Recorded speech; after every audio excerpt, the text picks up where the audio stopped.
respond to what the Secretary said. We have a criminal justice system which is broken. Who in America is satisfied that we have more people in jail than any other country on earth, including China, disproportionately African American and Latino? Who is satisfied that 51% of African American young people are either unemployed or underemployed? Who is satisfied that millions of people have police records for possessing marijuana when the CEOs of Wall Street companies who destroyed our economy have no police records? Senator Sanders. So we need to take a very hard look at our criminal justice system, investing in jobs and education, not in jail and incarceration. Just over a week ago, the chairman of the Congressional Black Caucus endorsed Secretary Clinton, not you. He said that choosing her over you was not a hard decision. In fact, our polling shows she's beating you more than 2-to-1 among minority voters. How can you be the nominee if you don't have that support? Well, let me talk about polling. As Secretary Clinton well knows, when this campaign began, she was 50 points ahead of me. We were all of 3 percentage points. Guess what? In Iowa, New Hampshire, the race is very, very close. Maybe we're ahead in New Hampshire. In terms of polling, guess what? We are running ahead of Secretary Clinton in terms of taking on my good friend Donald Trump, beating him by 19 points in New Hampshire, 13 points in the last national poll that I saw.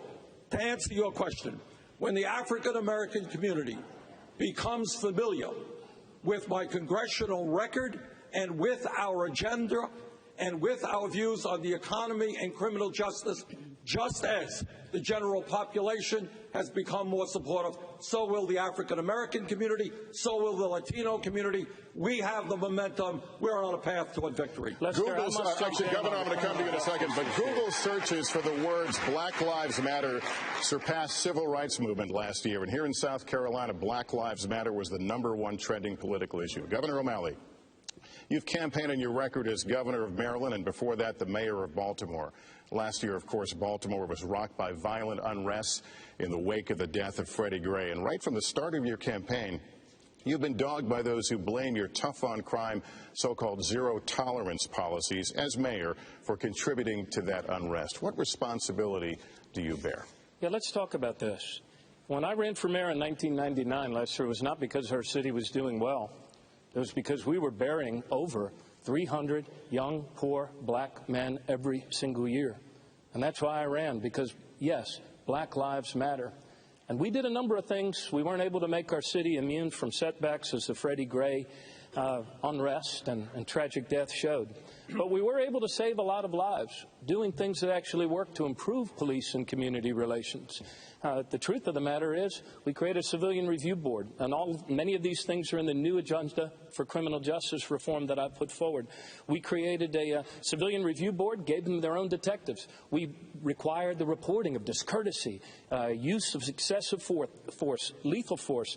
I repealed the possession of marijuana as a crime in our state. I drove our incarceration rate down to 20-year lows and drove violent crime down to 30-year lows, and became the first governor south of the Mason-Dixon line to repeal the death penalty. I feel a responsibility every day to find things that work. All right, let's talk more about policing and the criminal justice system. Senator Sanders, a few times tonight we're going to hear from some of the most prominent voices on YouTube, starting with Francesca Ramsey, who tackles racial stereotypes through her videos. Let's watch. Hey, I'm Francesca Ramsey. I believe there's a huge conflict of interest when local prosecutors investigate cases of police violence within their own communities. For example, last month, the officers involved in the case of 12-year-old Tamir Rice weren't indicted. How would your presidency ensure that incidents of police violence are investigated and prosecuted fairly? Senator Sanders. I apologize for not hearing all of that question. Would you like me to read it back to you? Yeah. Prosecutors, I believe there's a huge conflict of interest when local prosecutors investigate cases of police violence within their communities. Most recently, we saw this with the non-indictment of the officers involved in the case of 12-year-old Tamir Rice.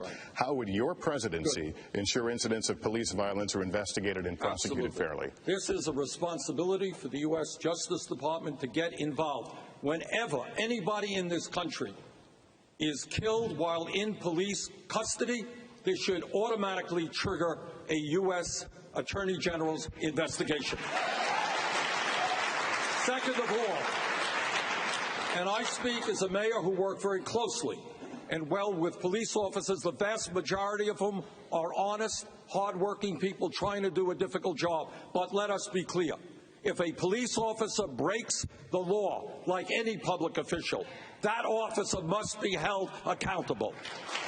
And thirdly, we have got to demilitarize our police departments so they don't look like occupying armies. We got to move toward community policing. And fourthly, we have got to make our police departments look like the communities they serve in their diversity. Secretary Clinton, this question is for you.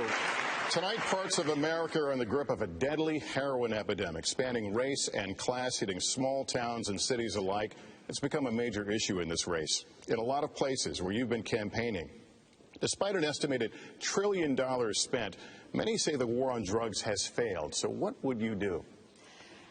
Well, Lester, you're right. Everywhere I go to campaign, I'm meeting families who are affected by the drug problem that mostly is opioids and heroin now, and lives are being lost and children are being orphaned. And I've met a lot of grandparents who are now taking care of grandchildren.